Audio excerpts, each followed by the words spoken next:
This happened back in the 1990s in a fading, gloomy industrial town in Maine. My parents had gone to work far away in Alaska to make a living, leaving me under the strict care of my grandmother in the cramped, gray apartment building on the bleak outskirts of the city. I had just transitioned into the second grade, making me around 7 years old, while the entire neighborhood crew of kids was at least 5 or 6 years older than me. Because of this massive age gap, and despite my grandmother's fierce prohibitions, I frequently sneaked away to play on the adjacent streets just to escape the loneliness. Pretty soon, I fell in with a rough crowd of older boys.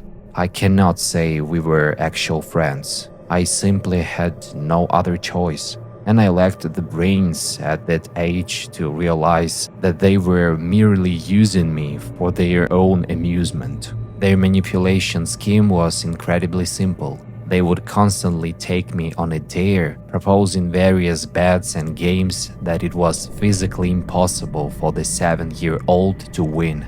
Afterwards, they would aggressively remind me that for a real man, a bet is a matter of absolute honor. I had to pay off these manufactured debts with my lunch money, candy, or rare comic books. They played their roles perfectly, keeping me in a perpetual state of artificial debt. I don't quite remember the exact day they lured me to the ruins of an old colonial stone mansion deep in the dense woods. We spent an hour exploring the crumbling, moss-covered brick walls and climbing through shattered foundations. The atmosphere among the dark trees was heavy, and the ruined structure looked like a decaying jaw rising from the earth. The ultimate test to clear my entire debt was laid out before me. I had to descend a narrow, crumbling flight of stone stairs leading down into the earth, open a heavy, rotten wooden door, and step into the absolute darkness of the subterranean cellar, pulling the door shut behind me.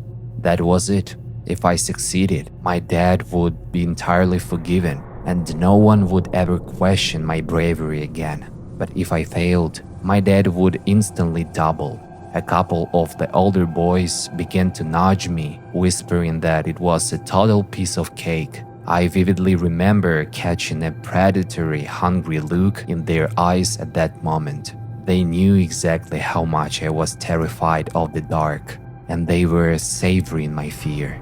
I slowly walked down the damp stone steps, my boots crunching on loose gravel. Inside my chest, a desperate hope lingered that the ancient door would be rusted shut, ending the nightmare right there. But as I reached out, the heavy iron bolt slid back with an effortless, oily click. I froze, holding my breath, listening intently to the void beyond. From the pitch-black space behind the wood, someone or something let out a soft, long sigh of pure anticipation. It was the kind of deep breath a person takes in the morning when they are looking forward to something wonderful from the brand new day. I spun around in panic.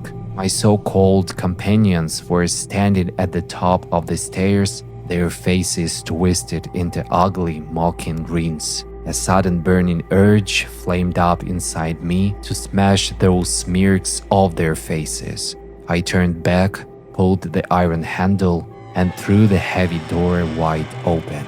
The floor past the threshold was entirely covered in a thick layer of fine white sand, which looked deeply unnatural for an underground cellar. Stepping over the threshold, I pulled the rotten door closed.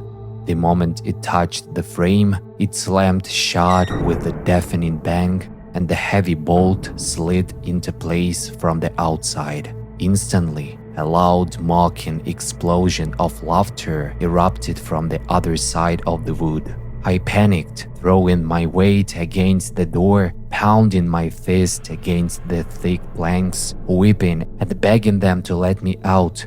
From the outside, they just kept laughing, shouting through the cracks that I had to pay a massive monthly tribute in candy and give them half of my prized toy collection if I ever wanted to see the sun again.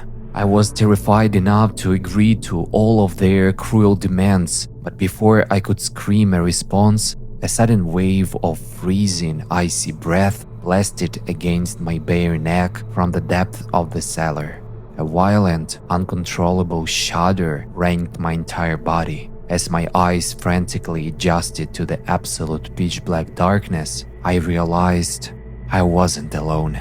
Deep in the shadows, on the white sand, a tall, monstrous silhouette began to manifest. It was an impossible creature, grotesquely elongated, with thin, multi-jointed limbs and two large, milky white, hollow eyes that shifted rhythmically in the dark, staring directly into my soul. Pure, suffocating horror paralyzed me. My legs gave out and I collapsed onto my knees, burying my face against the rough wood of the door. The dark cellar felt like a trap closing in, and I felt as though the door was made of the cardboard, wishing I could just smash my head right through it to escape, but I had absolutely no physical strength left to stand up. I just sat there in the white sand, feebly thumping my skull against the boards. Suddenly, something incredibly sharp and cold dragged slowly down my spine. The sound of my heavy jacket fabric ripping apart echoed like a thunderclap in the confined space, leaving a freezing, slimy trail against my skin. A set of rough,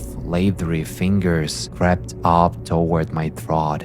They wrapped around my neck, squeezing with agonizing force. From the outside, one of the boys shouted a question, asking what I was doing. I desperately tried to scream that I would give them everything I owned, but the entity's grip was so tight that only a pathetic, choked whimper escaped my lips. And just as the darkness was about to completely swallow my consciousness, the outside lock suddenly clicked. The door flew open and I tumbled backward out onto the stone steps, sobbing hysterically. My older boys stood over me, pointing and roaring with laughter at my tears. I don't remember exactly what cruel words they hurled at me, but that was the exact moment I experienced a blinding, consuming hatred for the first time in my life. I wanted those three bullies to burn alive.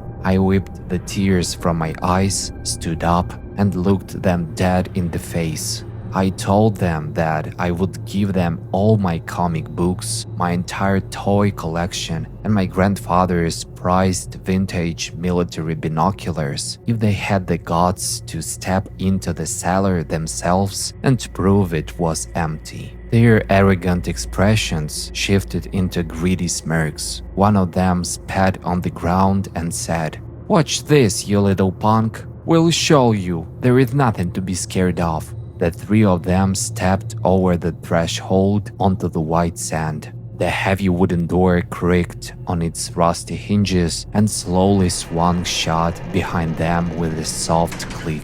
I stood on the stone steps, my heart racing, waiting for them to start pounding on the wood or laughing. But what followed was an immediate muffled shriek of absolute blood-curdling regret from inside the cellar. It was cut off instantly, followed by a wet, heavy thud. Then, a dead, eternal silence enveloped the ruins. I stood there for a long time as the sun went down, but not a single sound ever came from behind the door again. When darkness completely covered the woods, I calmly turned around and walked home.